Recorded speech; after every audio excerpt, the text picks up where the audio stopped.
bar location, fishing accuracy is 100% key for success while on the bank, not only in carp fishing, but in all aspects of fishing. So in this Learn to Fish video, I'm going to show you not only how to fish accurately, but also bait accurately using the aid of marker sticks. But before I get those out, I need to have a little lead around in the swim and see if I can find anything I'm comfortable fishing on.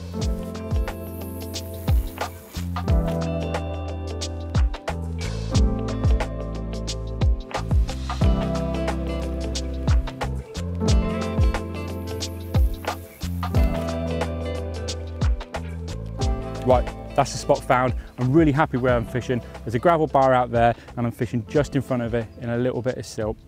I'm not going to go into too much detail about feature finding, feeling the lead down, that sort of stuff, because we're going to do that in a whole new Learn to Fish video. But what I am going to quickly breeze over is rod and reel. So this is a marker rod, that's a big pit reel, and it's loaded with braid. So braid is really important because whatever's happening out on the lake bed when you're dragging that lead across it, it's transmitted down the braid because it has zero stretch, straight down the rod to your hand. So it's really, really easy to feel what's going on out there.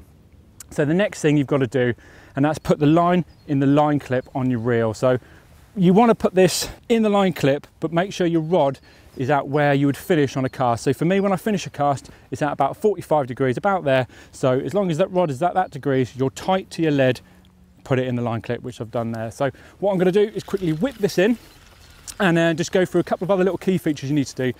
So you need to be standing in the same spot every cast. That's for your marker rod, your spod rod, and your fishing rod. Because if you're stood over there in a different spot, you're definitely not going to be accurate. So another thing worth mentioning is the spot I found was in direct line from this spot to that tall tree.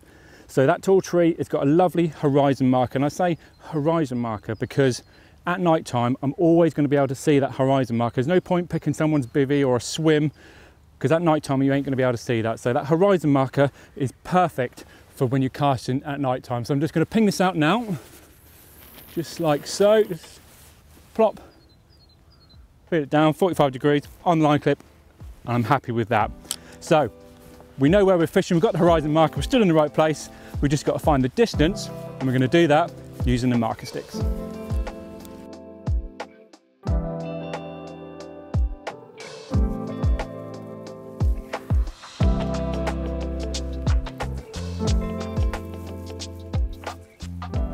Right, so the marker sticks are in the ground and they're set 12 foot apart. Some companies come with a bit of rope or a bit of string that actually sets the distance, but it's pretty simple for me. I've got a 12-foot rod, so I just lay that on the ground and I put one on the tip eye and then one on the butt section, and I know exactly 12 foot apart. Now, all you've got to do is get your lead and wrap it round one of the sticks. I always start with the left because consistency is key and I know where I am all time. So once I've done that, I open the bail arm. With tension on the braid, I start wrapping around the sticks. So I know that this comes to 13.5 wraps because I've done it prior to this because I can't talk and count at the same time. So it's 13.5 wraps, but there's a couple of key things I need to mention, and that is your marker sticks, you want to slightly out-turn them. Unless you've got the grooves in which hold the line, you want to do that because it stops any braid from coming off and creating a whole load of carnage. And not only that, you want to go in a figure of 8, like so, keeping that braid under tension the whole time. So as I say, I know this is 13.5, that'll be 12 I should imagine, and no, this will be 12, 13.5. So they're exactly where we need to be. Once you've done that, you need to make a note. So it's worth mentioning you want to make a note of all 3 rods in the swim you are in, because in the end of the day, if you ever rock up in the swim at a later date, there's fish showing all over you, you don't want to be thrashing that water to a foam.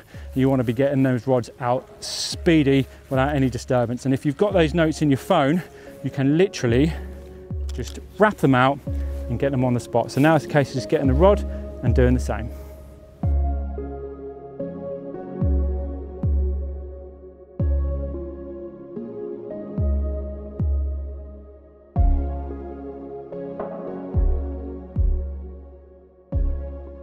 Right, cool, so that's the fishing rod marked up exactly the same as the marker rod, 13.5 wraps.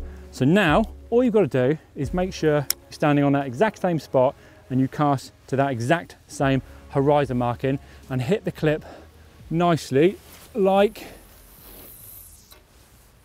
like so, feel it down, make sure that hits the clip and your rod is at 45 degrees, same as your marker rod. That is key to getting accuracy on point. So that was really good, land on the spot perfectly. So I'm going to take it out of the line clip and sink that line slide. It's one thing worth mentioning when talking about line is we are using mono on our fishing rod and we're using braid on our marker rod. And some people say that the stretch in the mono puts the lead in a different spot. I kind of think that yes, the line does stretch out when you hit the clip on your mono rod, but by the time you've lifted it up and dropped it down on the spot, that stretch is gone and it's the same as your marker rod. So I'm happy with that.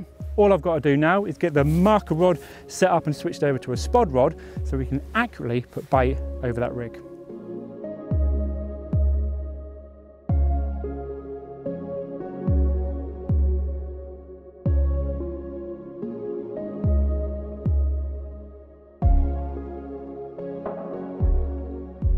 So now it's time to accurately get some bait out over that rig. So as I mentioned, my spod rod is also my marker rod. All I've got is the loop in the end of my braid here where I loop off the lead and loop on the spom. I've actually wrapped it out, but there's one major difference you've got to think about when you're spodding up, and that is it's always going to be shorter distance than your fishing rod. This is where it gets a bit complicated. When you cast out on your fishing rod, the line clip will aid it and stop it in where you need it to be, and it will arc back before it hits the lake bed. And the same with your marker rod. With your spod rod, it'll hit the clip, but it will release the bait on top of the water. So that will ultimately drop bait past your rigs. The rule of thumb is for every 3 foot of depth you're fishing in, you remove 1 foot off your spod rod. If you're not comfortable in counting the lead down to know how deep you're fishing in, there's no harm in before you cast your fishing rod out is just to swap it over to a marker float setup, ping it out, and count the depths you've got in front of you. That way you know how deep you are. Say, let's say for instance you're fishing in 9 foot of water, you know you're going to take 3 foot off your spod rod. That's pretty much it for fishing accurately. So if you like this video, hit the like button. If you're not already subscribed, make sure you do. And if there's anything else you want to see me talk about in the Learn to Fish about carp fishing, hit me up in the comments. Until then, I'll see you later.